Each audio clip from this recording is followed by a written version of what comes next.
Hello everyone, welcome back to my channel Stree dream. आज मेरे दिन की शुरुआत हुई थी किचन से और मैं यहाँ पर अपने भाइयों के लिए लंच बना रही हूँ। आजकल मैंने सुबह उठकर पढ़ना 2 दिन से स्किप कर दिया है। वैसे मैं कंटिन्यूटी बनाने की कोशिश पूरी कर रही थी, बट फिर भी रात में काफ़ी ज़्यादा लेट हो जाता है सोने में। कभी कभी 1:30 बज जाते हैं और बिस्तर पर लेटने के बाद तुरंत नींद भी नहीं आती है, तो पता नहीं कब सोते हैं, कुछ पता ही नहीं चलता। इसलिए सुबह उठा नहीं जाता और सुबह उठने के बाद मैं बैठ तो जाती हूँ पढ़ने के लिए और कंसंट्रेशन भी बना लेती हूँ। पर जब ये लोग आगे पीछे मतलब यहीं से आते जाते रहते हैं और कुछ ना कुछ करते रहते हैं तो कंसंट्रेशन बन नहीं पाता है। दिमाग लगा रहता है कि कहीं लेट ना हो जाए या फिर पता नहीं टाइम मतलब मैं बना पाऊँगी लंच या फिर नहीं, तो इसलिए मैंने स्किप ही कर दिया है। अभी मैं सब लोग हेल्प कर देते हैं तो पहले लंच ही प्रिपेयर कर देती हूँ एंड साध्वी भी उठ जाती हैं, उनको भी खिला पिला कर उसके बाद आजकल पढ़ना स्टार्ट करती हूँ। मैंने जो कोर्स परचेज़ किया था जीएस फाउंडेशन का, तो आप सभी को पता ही है कि वहाँ से मैं मॉडर्न हिस्ट्री की नोट्स प्रिपेयर कर रही हूँ एंड जो भी टॉपिक आजकल मैं रिवीजन करना स्टार्ट की हूँ उसको यहाँ पर मैं पोस्ट कर देती हूँ यूट्यूब पर। और कल मैंने पुर्तगाली से रिलेटेड काफ़ी सारे क्वेश्चंस पोस्ट किए थे, बट उसमें बहुत सारे क्वेश्चंस ऐसे हैं कि जिनके आंसर्स आप सभी ने गलत किए थे। मेरे पोस्ट करने का मतलब ये था कि जो भी फैक्ट्स हैं आप सभी उसको मतलब जान जाओ और हो सके तो आप लोग भी छोटे छोटे पॉइंट्स में नोट्स प्रिपेयर करते रहिए, क्योंकि ये सारी छोटी छोटी नॉलेज ना जब हम लोग बड़ा एग्ज़ाम देते हैं तो बहुत ज़्यादा काम आती हैं। मैं यहाँ वीडियो में हर क्वेश्चंस का आंसर तो नहीं कर सकती क्योंकि मैं खुद ही कंफ्यूज हो जाऊँगी, इसलिए मैंने जो भी क्वेश्चंस पोस्ट किए थे वहाँ पर मैंने आंसर्स जो भी क्वेश्चंस गलत थे तो आंसर वहाँ पर कॉमेंट करके पिन कर दिया है, तो आप लोग एक बार ज़रूर चेक कर लीजिएगा। और आप सभी ना कोशिश किया कीजिए कि वहाँ पर आंसर जो भी आप मतलब कंफर्म हो वही टिक किया कीजिए। अगर नहीं आपको पता होता है तो आप लोग गूगल की हेल्प ले सकते हैं एंड और भी जो भी सोर्सेज आप सबके पास अवेलेबल हो वहाँ से आप लोग मतलब जानकारी इकट्ठी कर सकते हैं। अभी मेरे सारे काम कंप्लीट हो गए थे और सारवी भी मतलब एक बार फीड वगैरह ले ली हैं तो वो भी खेल रही हैं और मैं यहाँ पर बैठ गई थी पढ़ाई करने के लिए।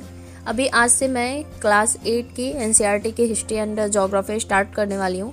पॉलिटी की बुक पढ़ना अभी मैंने स्टार्ट नहीं किया है और मैं सोच रही हूँ कि अभी मैं हिस्ट्री एंड ज्योग्राफी कंप्लीट कर ली हूँ तो ये दोनों कंप्लीट कर लूँ 6th, 7th एंड 8th की। उसके बाद फिर मैं जब पॉलिटी की बुक पढ़ूँगी तो उसी के साथ जब कंप्लीट होगा तीनों क्लास का तो फिर मैं लक्ष्मीकांत पढ़ना स्टार्ट कर दूँगी।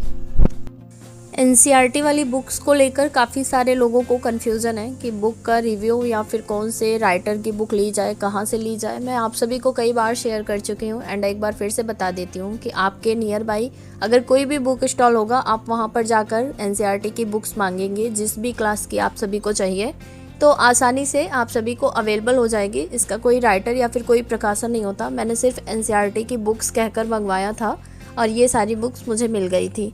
फ़िलहाल मैंने ये सारी बुक्स इलाहाबाद से मंगवाई थी और आज मैंने लगभग 2 साल पहले मंगवाया था, तो अभी बहुत सारे मतलब एडिशन चेंज हो गए हैं। तो आप लोग जो भी लेटेस्ट एडिशन हो आप अपने नियर बाई किसी भी बुक स्टॉल से ये सारी बुक्स ले सकते हैं।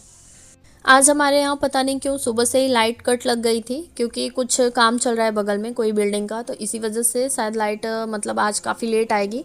तो फिर अंदर वाले रूम में अंधेरा था तो मैं वहाँ पर पढ़ नहीं पा रही थी और सारे बच्चे स्कूल से आ गए थे क्योंकि आज मैं लेट बैठी भी थी पढ़ने। तो यहाँ पर जो मॉर्निंग के बच्चे होते हैं छोटे वाले वो लगभग 11:30 बजे के आसपास आ जाते हैं, तो सारे बच्चे आ गए थे। सारवी भी बार बार बाहर ही जा रही थी और गेट भी मुझे खुला ही रखना पड़ रहा था क्योंकि थोड़ा सा मतलब उजाला आना चाहिए तभी मैं पढ़ाई कर पाती।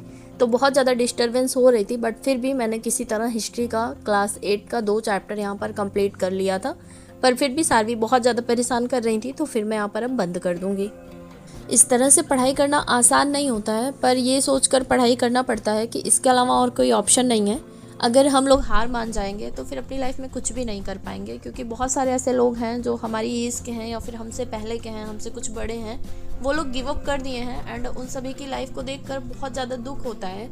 और ये सोचने के लिए हम लोग मजबूर हो जाते हैं ना कि ये पढ़ाई जो है हमारा आखिरी रास्ता है और अगर हम लोग पढ़ाई नहीं करेंगे तो हम लोगों को भी जो कुछ हम सभी की लाइफ में चल रहा है एक्सेप्ट करके वहीं पर रुक जाना पड़ेगा।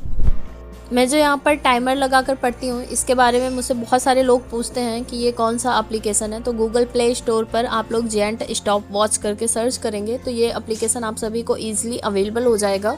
और टाइमर लगाकर पढ़ने से ना बहुत ज़्यादा कॉन्फिडेंस आता है। मेरी एक फ्रेंड भी हैं, वो भी ये टाइमर लगाकर पढ़ना स्टार्ट किए हैं, तो उनको भी जैसे समझ में आता है। जब भी हम कभी ऐसे पढ़ाई करने के लिए बैठते हैं सुबह से लेकर शाम तक, तो चाहे जब मतलब पढ़ते हैं उसका कोई हमें टाइमिंग पता नहीं होता है, बट अगर हम जब टाइमर लगा कर पढ़ते हैं तो हम जितना भी पढ़े रहते हैं, जितना देर भी पढ़ते हैं, ईमानदारी के साथ सिर्फ अपनी स्टडी को ही डेडिकेट करते हैं, तो इससे हमें बहुत ज़्यादा कॉन्फिडेंस फील होता है। आई थिंक ये टाइमर का हम सभी को यूज़ करना चाहिए। इससे हम सभी को एग्जैक्ट टाइमिंग पता चलेगा कि पूरे दिन में हम सभी ने कितने घंटे अपने स्टडी को दिए। और अगर कोई बोलता है कि इस सिचुएशन में रहकर 8 घंटे 9 घंटे स्टडी को मतलब टाइम दे पाता है ना, तो मुझे बिल्कुल भी बिलीव नहीं होगा, क्योंकि मैं सुबह से बहुत ज़्यादा मतलब टाइम सेव करने की कोशिश करती हूँ। पढ़ाई को टाइम देना चाहती हूँ, बट बहुत ज़्यादा टाइम निकालने के बाद मैं 3 घंटे 3.5 घंटे पीछे बहुत ज़्यादा मतलब जब सार्वी का केयर नहीं करती थी तो 4 साढ़े 4 घंटे दे देती थी। और जो मैं वीडियो बनाती हूँ इसमें भी मैं 10 से 15 मिनट निकाल ही दूँगी, मैं आधे घंटे तक भी निकाल देती हूँ, बट इतना नहीं जाता है। तो एग्जैक्ट वो जो टाइमिंग होता है वो पूरे दिन में मैं अपनी पढ़ाई को देती हूँ। मेरी एक व्यूअर हैं, वो मुझसे पूछ रही थी कि उनका बीएड मतलब चालू है और वो लेसन प्लान बनाना चाहती हैं। वो भी कॉमर्स की स्टूडेंट हैं, तो उन्हें समझ में नहीं आ रहा है कहाँ से लेसन प्लान बनाएं, और इतना लंबा लंबा कमेंट मतलब वहाँ पर रिप्लाई करना पॉसिबल नहीं हो पाता। इसलिए मैं यहाँ पर बताना चाहती हूँ कि जो मैंने लेसन प्लान बनाए थे वो मतलब हम लोगों को 20-20 लेसन प्लान बनाना था, बट मैंने मुश्किल से 10-10 लेसन प्लान बनाया था। एक इकोनॉमिक्स का था, एक कॉमर्स का था, और जब हम लोग यूट्यूब पर सर्च करेंगे कॉमर्स लेसन प्लान तो बहुत सारे छोटे छोटे लेसन प्लान्स वहाँ पर आपको मिल जाएंगे। कॉमर्स वाले बच्चे जब बीएड करते हैं ना तो उन्हें बहुत ज़्यादा प्रॉब्लम्स फेस करनी पड़ती हैं। वैसे तो मैं कभी क्लास करने नहीं गई थी, क्योंकि जब मेरी प्रेगनेंसी स्टार्ट हुई थी तभी बीएड का एडमिशन हुआ था, और फिर मेरा पूरा बीएड का टाइमिंग प्रेगनेंसी में ही गया है।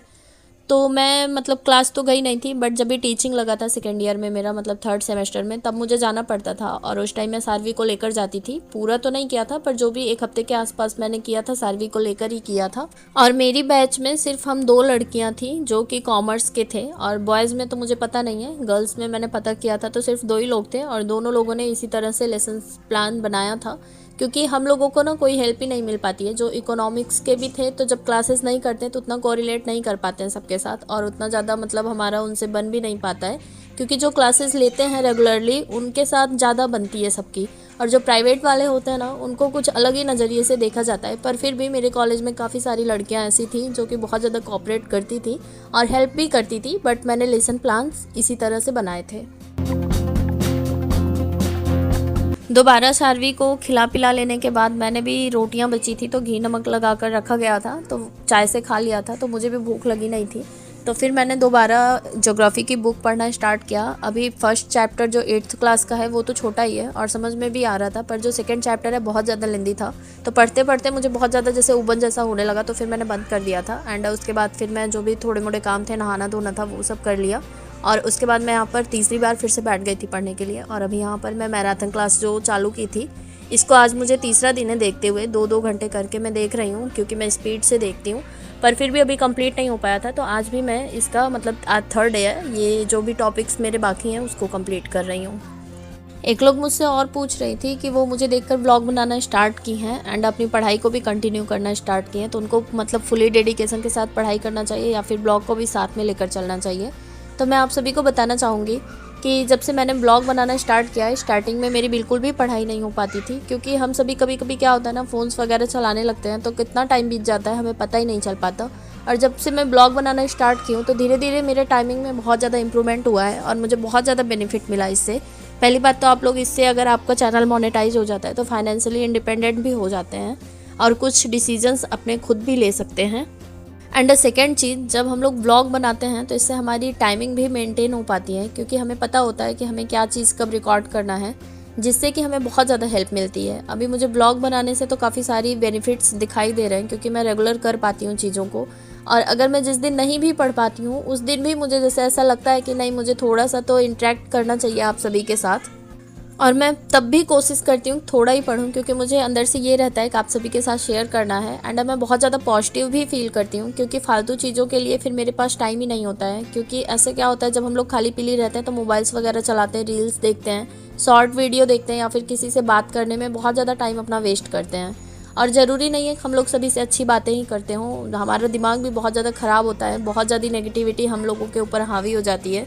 तो मुझे तो बहुत सारे बेनिफिट्स हैं, एंड आप लोग अपने अकॉर्डिंग ये सारी चीज़ें देख लीजिए। मुझे तो लगता है कि करना चाहिए, हर किसी को करना चाहिए। सबसे बड़ी बात ये होती है कि मैं पढ़ाई से हमेशा टच में रहती हूँ ब्लॉग बनाने से, तो सबसे बड़ा बेनिफिट तो मेरे लिए यही हो जाता है। और आज भी मैंने पूरे दिन में मिलाकर 3 घंटे के आसपास की पढ़ाई कंप्लीट कर ली थी, क्योंकि आज हमारे यहाँ लाइट भी नहीं थी, तो सारवी भी बहुत ज़्यादा डिस्टर्ब की हैं। बट मेरे लिए इतना ही एनफ है, मैं बहुत ज़्यादा सेटिस्फाइड रहती हूँ। तो आज के ब्लॉग को यहीं पर समाप्त करती हूँ। कल फिर मिलती हूँ एक नए वीडियो के साथ, कुछ नई बातों के साथ। तब तक के लिए अपना खूब ख्याल रखिए और हमारे साथ बने रहिए।